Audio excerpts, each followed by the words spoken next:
what we do is important, but how we do what we do becomes more and more important. And that's for every guy here. We got to do it better. Our goal is to have the kind of team that nobody wants to play. And that means that we have to impose our will to dominate the competition all the time. It's all about what does it take to break you. Well, we have another one this week. Georgia versus Florida. Hey, it's gonna be another good game. An SEC matchup, another SEC matchup. But this game will be played at 3:30 on Saturday, 2:30 Central Time, 3:30 Eastern Time. At a neutral site, it'll be played in Jacksonville and on CBS. And this game, point spread for the game is 14.5. Pretty good spread, 14.5. But what does this game mean for both teams? For Georgia, for me, this game means Georgia's business as usual. We're going to see what Georgia looks like without Brock Bowers. This is going to be the new Georgia. When I say this is what Georgia looks like without Brock Bowers. But for Georgia, same thing. National championship bust. Hey, the expectations are through the roof right now for Georgia, and that's well expected. For Florida, what does it mean for Florida? Boy, if they can pull this win out, it's going to be a lot of high hopes in Florida. It's going to be a lot of high hopes for down there. Billy, boy, they're going to be looking at you like, boy, I see you, Billy. I see you, Billy. What does it do for recruiting? Florida has a good recruiting class already that's verbally committed. It's going to take this up another notch. So this win for Florida means a lot for Florida. For Georgia, it's business as usual. But let's get into the matchup. How can Florida win this game? How can Florida stay close? What does Georgia do to pull away from Florida or not making the game at all? For me, it goes down to the trench play. What I mean by trench play, when Georgia has the ball on offense and Florida has the ball on defense, what happens then? Don't know. Remain to be seen. But this is how I see it going. For Florida, for me, it's hard for me to erase the Kentucky game. Kentucky ran all down your throat. Kentucky ran the ball. They ran the ball confidently. They pulled the guard right, run the ball. Pulled the guard left, run the ball. Run. Power left, power right. They just bullied the ball in the trenches. And for some reason, I can't get that out of my mind. But then you go back and look at the Tennessee game. Tennessee has a heck of a run offense. They run the ball really well. Hey, they stopped Tennessee run game. So when I say in the trenches, can they dial it up on offense? On defense, can Florida dial it up on defense and stop Georgia's run game with just the front seven? With just the front seven, can they stop Georgia's run game with just the front seven? Because Georgia, they're gonna get downhill on you. They're gonna run the ball downhill on you. They're gonna try to run the ball downhill on you. They're very, very capable of doing it. If you can stop it with your front seven, that's a good thing. That's a good thing.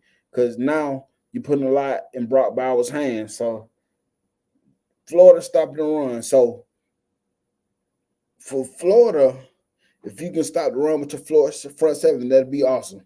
But just know that if you have to bring extra resources from the secondary to help with the run, believe me, understandable. But no, this game is going to be a lot. For Florida to win this game, Florida, you're going to have to take a lot of risk. You're going to have to take a lot of risk. And if you have to bring extra resources in the box to stop Georgia's run, there's going to be a risk. Because it can be a good risk if you can stop it. But if you bring extra resources, that means you have less defenders in the back. And therefore, the run that will open up more to pass downfield. Now, if you can stop the pass with adding extra resources, hey, Florida, you're looking good. You're looking good. But Carson Beck, he been looking good this year. Can't no doubt about it. He been looking good this year. But Florida stopped the run and try not to use extra resources. But if you use extra resources, just know you taking a gamble. But Florida, this is a game of risk and gambles. This game.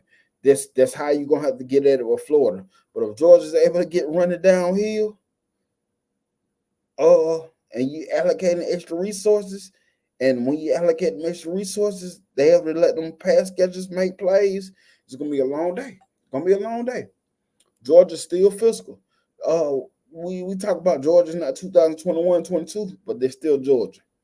Now, on the other hand, let's look at how does Austin Armstrong dials it up, period, against Carson Beck.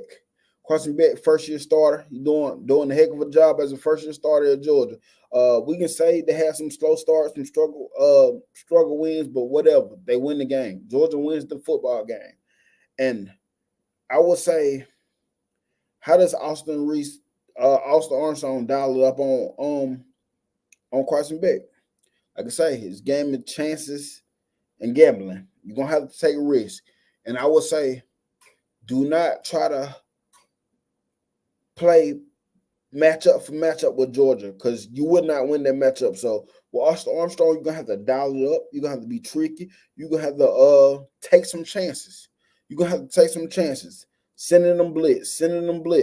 But like I say, in the last thing I just did, if you take chances with Carson Beck, because I'm telling you, make Georgia's pass catchers beat you. Don't let them be able to run the ball. Then that opens up, when you run the ball, that opens up so much other stuff. And if Georgia get to run it downhill, it's going to open up the pass play. So make Carson Beck beat you. And when I say this, put more weight on his shoulder, because we know Brock Bowers is gone now. He doesn't have that scapegoat. Brock Bowers was a Mighty Morphin Power Ranger. He was a Transformer. He was Optimus Prime. He's a different dude. There's nobody in college football like him. So I'm going to tell you, let's watch out for Oscar Delp in this game. Oscar Delp is going to be asked to replace Brock Bowers. Brock Bowers is a big key to the pass game, to the run game. He's a heck of a blocker. I think he contributes in the pass game, but let's see what he does in the run game. But for Austin Armstrong, get after Carson Beck. Dial it up against Carson Beck.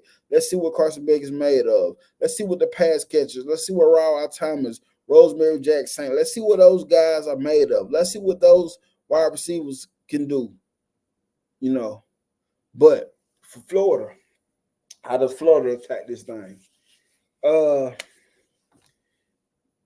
You run the ball very well. Y'all can fact check me on this. I think Florida's averaging like 400 yards a game, 400 yards plus or 400 yards a game. Fact check me. Let me know in the comments. But they get yards.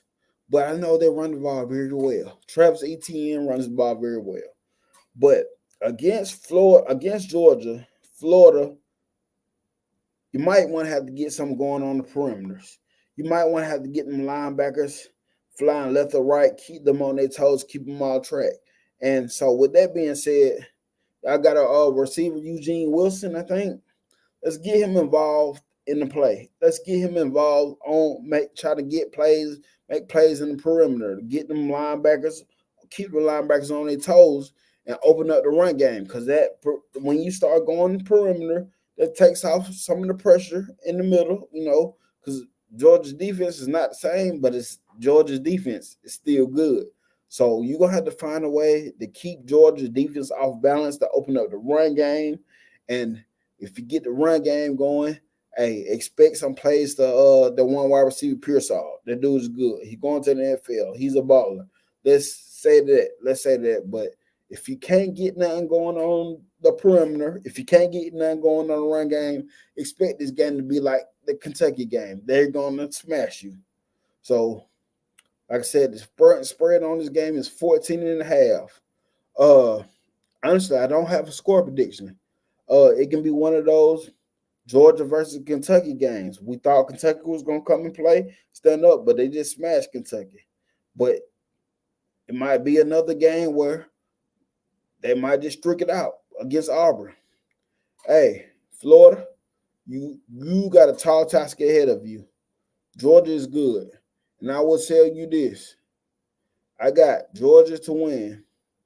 I'm gonna say they don't cover. I don't have a score prediction. Let me know y'all score prediction in there. But I think Georgia wins. It can be a blowout or it can be a streak out win. But overall, Carson Beck, I think he does well. I think he plays very serviceable football. We see Carson Beck grow this game, I feel like. And it's gonna be business as usual for Georgia. I don't pick them to cover the spread, but I think they win convincingly. I still think they win convincingly. And thank y'all for tuning in. Please like and subscribe to the channel. Roll Tide. Let me know in the chats and what y'all think about this game.